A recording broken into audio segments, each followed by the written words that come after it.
மகரிபுடைய நேரம் சூரியன் மறைய ஆரம்பித்தால் சைத்தான் அதிவேக தாக்குதல் இந்த பூமியிலே நடத்த ஆரம்பிப்பானாம்.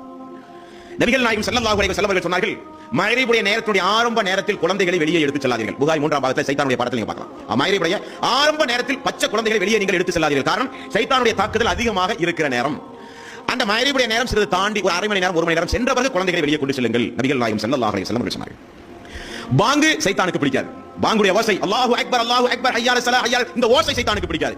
இந்த ஓசை எங்கெல்லாம் அவன் கேட்கிறான் அங்கெல்லாம் அவன் ஓடிக்கொண்டே இருப்பான். ஒரு பள்ளியில் பாங்கோசை சொல்லப்பட்டால் சைத்தான் ஓடுவான். பாங்கோசை முடிந்த உடனே திரும்ப பள்ளிக்குள் வருவான். இக்காமத்து சொல்லப்படும் உடனே சைத்தான் மீண்டும் ஓடுவான். இக்காமத்து முடிந்த உடனே மீண்டும் சைத்தான் பள்ளிக்குள் வருவான். வந்து அவன் என்ன செய்வான் என்பதை நபிகள் நாயகம் ஸல்லல்லாஹு அலைஹி வஸல்லம் அவர்கள் சொல்கிறார்.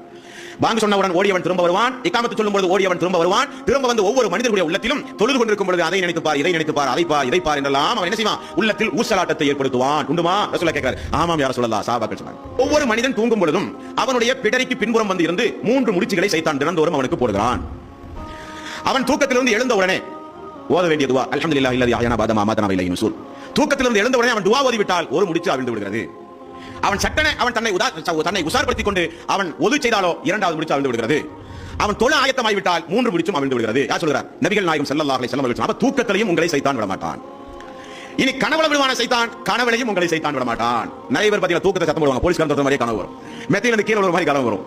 அப்ப தூக்கத்தில் வந்து உங்களுக்கு கெட்ட மோசமான கனவுகளை எல்லாம் சைத்தான் உங்களுக்கு உண்டாக்குவான். அப்படி மோசமான கனவுகளை சைத்தான் உங்களுக்கு உண்டாக்கி தூக்கத்தில் நிம்மதி இல்லாத ஒரு நிலையை நீங்கள் அடைந்தால் எந்த பக்கம் படுத்து கிடக்கிறீர்களோ அந்த பக்கத்தில் ஒரு 3 துப்பு துப்பி அஊது பில்லாஹி மினஷ் ஷைத்தானிர் ரஜீம், அஊது பில்லாஹி மினஷ் ஷைத்தானிர் ரஜீம், அஊது பில்லாஹி மினஷ் ஷைத்தானிர் ரஜீம் என்று 3 விடத்தம் நீங்கள் சொல்லி மாற்று பக்கம் நீங்கள் படுத்துக் கொள்ளுங்கள். ரசூல் ஸல்லல்லாஹு அலைஹி வஸல்லம் சொன்னார். இதை நம்முடைய வாழ்க்கையில் நீங்க செய்து பாருங்களேன். சஹாபாக்கள் சொல்கிறார்கள், தொழுகையில் எங்களுக்கு மிகப்பெரிய ஊசலாட்டம் எங்களுடைய வாழ்வில் ஏற்பட்டுக் கொண்டிருந்தது. சைத்தான் மிகப்பெரிய ஊசலாட்டத்தை ஏற்படுத்திக் கொண்டிருந்தான். என்றைக்கு ரசூல் ஸல்லல்லாஹு அலைஹி வஸல்லம் அவர்கள் எங்களுக்கு அஊது பில்லாஹி மினஷ் ஷைத்தானிர் ரஜீம் என்ற வார்த்தையை கற்றுத்தந்து இடதுபுறம் 3 துப்புங்கள் என்று சொல்லுங்கள் என்று சொன்னாரோ அதிலிருந்து சைத்தானிடமிருந்து நாங்கள் பாதுகாப்பு பெற்றதை நாங்கள் உணர்கிறோம். யார் சொல்றார்? சஹாபாக்கள் சொல்றார்.